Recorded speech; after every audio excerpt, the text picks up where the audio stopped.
Salut tout le monde, je suis très contente de vous retrouver pour une nouvelle vidéo IGTV et aujourd'hui on va parler du pouvoir du silence. Alors là vous vous dites qu'est-ce que c'est que le pouvoir du silence et on va essayer de comprendre un petit peu comment fonctionne le silence, quel est son pouvoir, quelle est sa médecine et comment on peut, via des petits exercices, essayer de le pratiquer de plus en plus.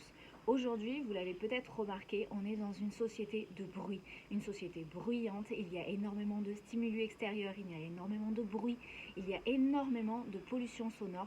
Il y a une étude récemment qui montrait que justement le fait d'être surstimulé pouvait entraîner une accélération du vieillissement du corps, une accélération d'un déséquilibre au niveau de la santé mentale. Ce n'est peut-être pas anodin. Tout simplement parce que peut-être dans votre quotidien, vous l'avez remarqué, quand vous avez eu une journée où il y a eu énormément de bruit, énormément de discussions, énormément de monde autour de vous, où vous avez entendu beaucoup de choses, vous avez la tête comme une pastèque, généralement c'est un peu l'expression qu'on va dire, et on a tendance à vouloir se mettre dans son cocon. Alors le cocon c'est souvent son chez soi, on a tendance à fermer les fenêtres, fermer les portes. Je ne sais pas si vous l'avez déjà fait, de vous dire non en fait je ne veux plus entendre de bruit, je veux juste être dans le silence. Et en fait on a ce besoin vraiment qui est là, qui est en nous, qui est ancré en nous, qui est codé en nous, ce besoin d'être dans le silence, dans l'apaisement, dans la reconnexion à soi, et ça on en parlera juste après. En tout cas par rapport à ces bruits, essayez d'y prêter attention. Autour de vous, on est en permanence stimulé, surstimulé. Le bruit du micro-ondes, la voiture qui passe, le bruit de la machine à laver, la moto, le vélo, le petit crissement de frein, le téléphone qui sonne, une personne qui vous appelle pendant 1 heure, et au bureau une réunion, et ci et ça. Et en fait, en permanence, il y a du bruit. D'ailleurs, il y a peut-être des personnes, où vous faites peut-être ça, ou il y a peut-être des personnes dans votre entourage qui vous disent aimer mettre la télévision ou la radio en fond sonore parce qu'elles ont l'impression qu'il y a de la vie, que comme ça, voilà, elles ne sont pas seules, qu'elles ne sont pas dans le silence, qu'elles ont besoin de ce bruit, que ça leur fait du bien, que c'est comme une thérapeutique. Et au final, en creusant un petit peu sur justement le pouvoir du silence, sa médecine, c'est quand même de pouvoir nous reconnecter à nous. C'est de pouvoir nous reconnecter à nos 5 sens. C'est pouvoir 5 sens. Bien sûr qu'il y a un 6e sens, mais nos 5 sens en tout cas qu'on connaît, qui sont là, qui sont ancrés dans le conscient collectif. Mais là vraiment c'est l'idée de se reconnecter à soi, c'est vraiment l'idée d'être en phase avec soi-même, d'entendre ce soi, parce qu'on ne l'entend pas en général, parce que toute cette pollution sonore, c'est comme un brouillard permanent sur notre esprit, c'est comme un brouillard qui est en permanence là et qui nous empêche de vraiment nous entendre, d'être vraiment connectés à nous, à ce que notre intuition, notre 6e sens pourrait venir nous dire, nous chuchoter dans notre quotidien. Et souvent, on a peur d'être confronté à soi-même. Donc le silence nous met face à nous-mêmes. Parce que là, il n'y a plus de moyens d'échappatoire. Il n'y a plus d'échappatoire, il n'y a plus de fuite possible. On ne peut plus fuir en avant ou en arrière. On est avec soi-même, on s'entend, on s'écoute et on peut justement faire ce grand voyage intérieur ou en tout cas le débuter.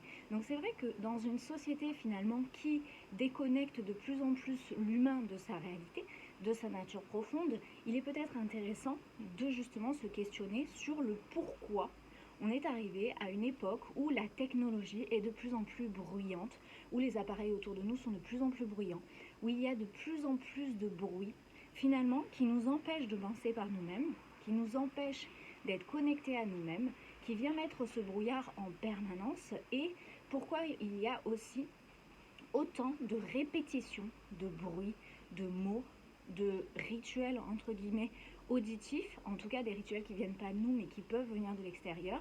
Qu'est-ce que ça vient finalement faire à l'intérieur de nous? Qu'est-ce que ça vient modifier? Qu'est-ce que ça vient, quel est l'impact finalement à court, moyen ou long terme? Moi c'est vrai que j'ai réalisé vraiment l'impact de la pollution sonore quand j'habitais pourtant dans un village en extérieur de la ville. Et on est parti au Maroc. Et quand on est parti au Maroc, je me suis retrouvée dans un village à 25 minutes de Marrakech, où là pour le coup, il n'y avait aucun bruit technologique, on va dire ça comme ça. il n'y avait aucun bruit qui a été inventé par l'humain. C'est-à-dire qu'il y avait la nature, il y avait la vie du village, il y avait la vie des animaux, mais il n'y avait pas de bruit venant d'appareils ou de bip ou même on peut parler de bruit, mais on parle aussi de visuel. Il n'y avait pas de stimuli comme ça extérieur, en tout cas visuel, auditif. Et quand je suis revenue dans mon village, pourtant ça me semblait être un endroit quand même assez préservé, je me suis pris ça de pleine face en me disant waouh, en fait c'est hyper bruyant. C'est vraiment hyper bruyant par rapport à eux, ce qu'ils ont comme réalité de bruit là-bas dans leur village. Et j'ai commencé en fait à sentir ce décalage en me disant mais finalement j'avais une sorte d'apaisement là-bas que je n'ai plus ici parce que d'un coup j'ai pu conscientiser cette pollution sonore qui était là et qui m'empêchait justement d'être vraiment apaisée, d'être vraiment dans cet apaisement du quotidien que j'avais là-bas parce que j'étais connectée au bruit de la nature, parce que j'étais connectée au bruit de la vie, des gens qui vivent dans le village, parce que j'étais connectée à moi-même. Donc ce n'était pas pareil, c'était complètement différent dans le vécu, dans le quotidien. Pardon, j'ai du mal à respirer avec le bébé, donc comme je parle vite, excusez-moi. Mais par rapport au bruit, donc c'est important que chaque jour vous essayez petit à petit de faire de la place à vous-même et petit à petit de vous dégager d'un certain environnement sonore qui viendrait vous polluer. Donc pourquoi pas couper les notifications, pourquoi pas couper les sons, pourquoi pas enlever certains appareils qui font trop de bruit. En tout cas, c'est à réfléchir parce que le pouvoir du silence, on le connaît depuis des millénaires et des millénaires. Vous avez aujourd'hui des retraites qui vous proposent d'être dans le silence. Au moins, vous pourrez entendre votre intuition, vous pourrez entendre votre petite voix intérieure, vous pouvez être connecté au grand tout.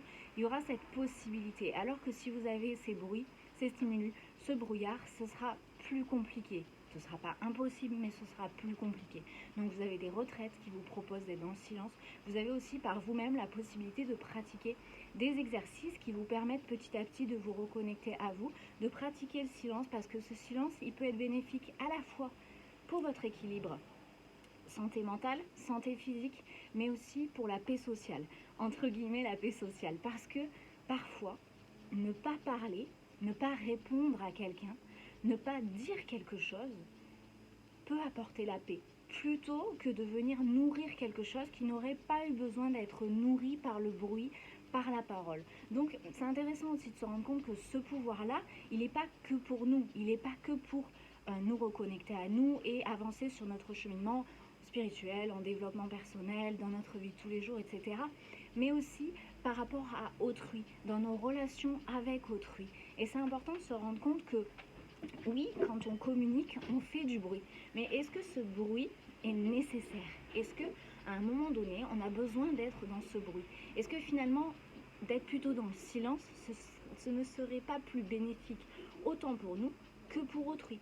Donc c'est à réfléchir, bien entendu, à un instant T, mais quand vous pratiquez le silence, vous avez aussi le mental qui vient se calmer, parce que le mental, il a tendance à prédominer. Le mental, il a tendance à vouloir être régent. Donc dans le quotidien, il faut toujours qu'il fasse du bruit. Il faut toujours qu'il soit dans le moi je suis en avant, moi je sais parce que tel schéma était déjà établi, etc., etc. Le silence permet de ramener le cœur et le mental à un juste équilibre, à un juste niveau. Et le pratiquer permet finalement d'avancer petit à petit dans une reconnexion à soi, une reconnexion à l'univers. Et si vous faites attention, le silence fait partie aussi des thérapeutiques qui ont été utilisées depuis toujours. Le repos, les retraites ou entre guillemets être dans un endroit au calme sans toutes les personnes qu'on connaît. Vous avez ce silence qu'on retrouve, silence entre guillemets, qu'on retrouve dans des thérapeutiques qui font du bien au corps et qui font du bien à l'esprit. Donc c'est vraiment quelque chose que vous pouvez essayer de voir dans votre quotidien, que vous pouvez essayer de mettre en pratique, que vous pouvez essayer de pratiquer justement où vous pouvez, quand vous pouvez. Et je ferai une deuxième vidéo sur les silences pour avancer un petit peu justement sur les thérapeutiques qui ont pu être mis en place avec le silence et quelles sont justement les résonances sur notre taux vibratoire. Je vous souhaite à tous et toutes une bonne journée et je vous dis à très vite. Prenez soin de vous.